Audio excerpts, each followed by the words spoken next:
Welcome to দিশার exam guide.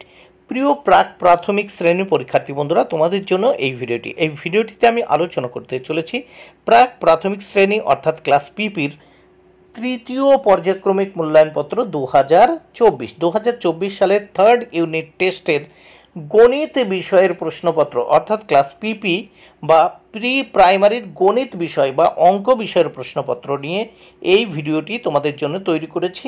ভিডিওটির সম্পূর্ণ সমাধান তোমাদের দেখে নিতেই হবে। এই প্রশ্নপত্রটি সম্পূর্ণ সিসিই পদ্ধতি অনুসরণ করে তৈরি হয়েছে। পূর্ণমান 30, সময় 1 ঘন্টা। পরীক্ষার্থীর নাম অর্থাৎ পরীক্ষার্থী বন্ধুরা তোমরা তোমাদের নাম এখানে লিখবে, ক্রমিক সংখ্যা অর্থাৎ এখানে তোমরা তোমাদের রোল নাম্বার লিখবে, স্কুলের যে রোল নাম্বার সেটি লিখবে। এইবার আমরা এক দাগে দেখতে পাচ্ছি যে কি বলা হয়েছে, দেখো 21 থেকে 30 পর্যন্ত লেখো। 21 থেকে 30 পর্যন্ত লিখতে হবে, এর জন্য 10 মার্ক বরাদ্দ। তাহলে 21 থেকে 30 পর্যন্ত পরপর লিখতে হবে। এখানে দেখো লিখেছি 2 10 1 21, 2 10 2 22, 2 10 3 23, 2 10 4 24, 2 10 5 25, 2 10 6 26, 2 10 7 27, 2 10 8 28, 2 10 9 29, 3 0 30। তাহলে এতে হয়ে গেল 10 মার্ক। 21 থেকে 30 পর্যন্ত লেখা হলো। এবার নেক্সট আমরা দেখব 2 দাগের প্রশ্ন ও তার উত্তরগুলো। এখানে দেখো আগের ও পরের সংখ্যা লেখো। প্রত্যেকটা দেখো মাঝের সংখ্যা দেওয়া আছে, আমাদের আগের আর পরের সংখ্যা লিখতে হবে। এর জন্য রয়েছে 4 মার্ক। 8টি প্রশ্নের উত্তর করতে হবে, এর জন্য আমাদের রয়েছে 4 মার্ক। প্রত্যেকটি প্রশ্ন বা অংশের জন্য আমাদের 1-এর অর্ধেক বা হাফ মার্ক করে বরাদ্দ। তাহলে 35, দেখো এই 35-এর আগে হচ্ছে 34 এবং পরে 36। এই 25-এর আগে হচ্ছে 24 এবং পরে 26। 43 এর আগে হচ্ছে 42, পরে হচ্ছে 44। 10 এর আগে হচ্ছে 9 এবং পরে 11। তাহলে এখানে 4 মার্ক হয়ে গেল। এইবার 3 দাগের প্রশ্নগুলো আমরা দেখে নেব। 3 দাগে কি বলেছে, বাংলায় বানান লেখো। এর জন্য রয়েছে 4 মার্ক। প্রত্যেকটি প্রশ্নের জন্য 1 মার্ক করে বরাদ্দ রয়েছে।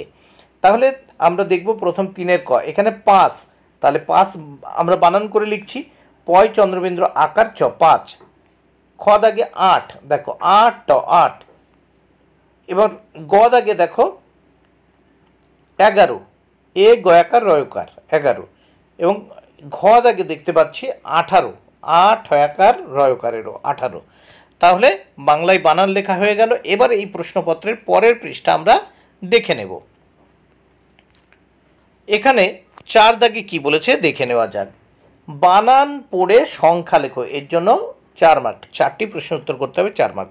প্রত্যেকটি প্রশ্নের জন্য 1 মার্ক করে বরাদ্দ। এখানে দেখো 21, এ কয় হসু তালিবসে 21, এখানে 2 10 1 21। খ দাগে 13, এখানে 1 10 3 13। গ দাগে রয়েছে 32, তাহলে এখানে আমাদের সংখ্যা লিখতে হবে 3 10 2 32। তারপর ঘ দাগে দেখো 16, তাহলে ঘ দাগে বক্সে আমরা 1 10 6 16 লিখে দিলাম। এইবার আমরা 5 দাগের প্রশ্নগুলো দেখব ও তার উত্তর লিখব। দেখো 5 দাগে বলছে যোগ করো।